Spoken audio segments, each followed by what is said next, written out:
I got this article here. It's actually on a website, The Motley Fool, specializing, it's investor news. It's a Wall Street type of site, so you know about it. It's a daily read for you.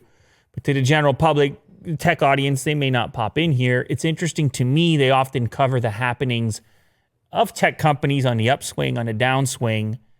I have a degree of curiosity there, and they have been one of those sites that's been following the GameStop saga very closely. And I've obviously covered it a number of times here on the show. I find it to be interesting. Obviously, that brand, the concept of buying games, a big part of my life at one point in time, and the shifting marketplace, the new reality, and then everything that has happened on the globe recently to progress things even further as far as the no contact, no retail, no game trade-ins, all digital lifestyle that guys like you like to live. Maybe you don't like to live, but you are living. Yeah. So you saw during the PlayStation 5 launch how they showed off two models. They showed off the standard edition, and they also showed off a digital-only model. Now, the digital-only model, actually, to me, it looked a little nicer because it had the full symmetry, not having to make space for the disk drive. Now, looks aren't the whole story. It doesn't really matter that much. I also spoke in that previous episode about how I don't really use physical media anymore either. I'm not judging anybody. I understand people have game collections. It's fine. I just don't personally do it. I like to have everything in there. I don't want to be putting discs in and out. Plus, I've owned enough game consoles in my life, and it's ridiculous because, we cleaned up the studio the other day. It's ridiculous how many game consoles. The only thing I ever had fail on those things were the disc drives, unless you go back to the red ring of death on those Xbox 360s. I think I had one of those. But otherwise, I've had a couple disc drives go south, go poor on some PlayStations. So why even bother with it? It's a mechanical thing. It just doesn't seem very futuristic. I understand you want the backwards compatibility. It's fine. But the deeper analysis here on how significant this move is, up until this point, Sony has encouraged a digital life with the PSN and 100 million active users on there, but they haven't really had a way to completely, from the gate, say, I'm fully digital, I'll never buy another disc again. And this is that thing.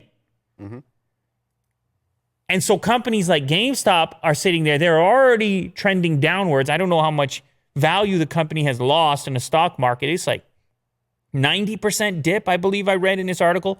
GameStop's stock has crashed nearly 90% over the past 5 years due to sluggish mall traffic, declining sales of new and used physical games, CEO changes, a failed bid to sell itself, and the suspension of its dividend. The chips are stacked against GameStop already. And then Sony says, yeah, we're going to do a digital-only version. No middleman. No profit margin, although profit margins on software were already little slivers to begin with.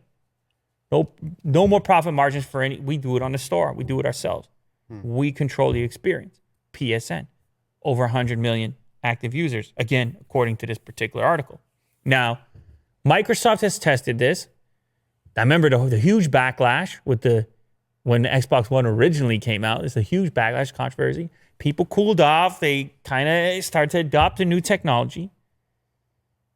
And then they put out an S version, which was a digital version, budget version. And now there's rumors that since we've seen what Sony's going to do with the PS5, offer a digital only, could the next Xbox also put out a more budget version to compete mono tit for tat with Sony, remove the drive, lower the cost a little bit, and sell that model as well? Because if they do it, then the writing's on the wall. Then what is GameStop? What are they as a company? And how can they occupy space in the industry when people are chucking their disk drives out the door and saving money for doing so, saving $50, $100 on a console?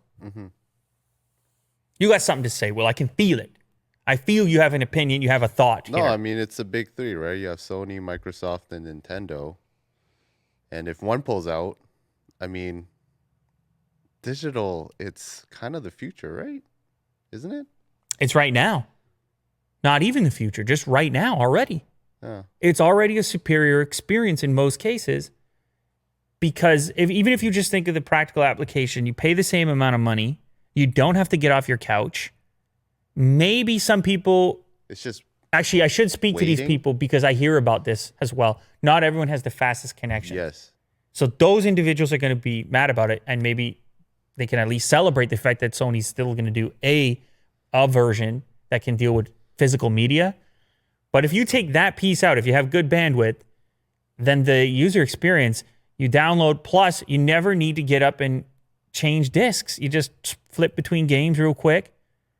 You don't have to have a shelf for your collection of things. They're all on the drive. Now, maybe you could make the argument about storage, but these next-gen units, well, they're going to have more storage. Mm-hmm. So, like I said, the writing's on the wall. It's right now, and it's the future. And this particular writer here, Leo's son on the Motley Fool, thinks this is even worse news, even more bad news for GameStop in the stock market and in the store. That guy, however, he will continue to visit GameStop until the final day. He'll be there. He's a true... I mean, you can't get that lover of, experience. GameStop there. You can't get that experience on the couch. No. What he's having there. So maybe for that purpose alone, maybe that dude right there is actually a billionaire. He's a stealth billionaire. Uh-huh. And just so he can continue to have this experience, he's going to privately fund... Yeah, why not?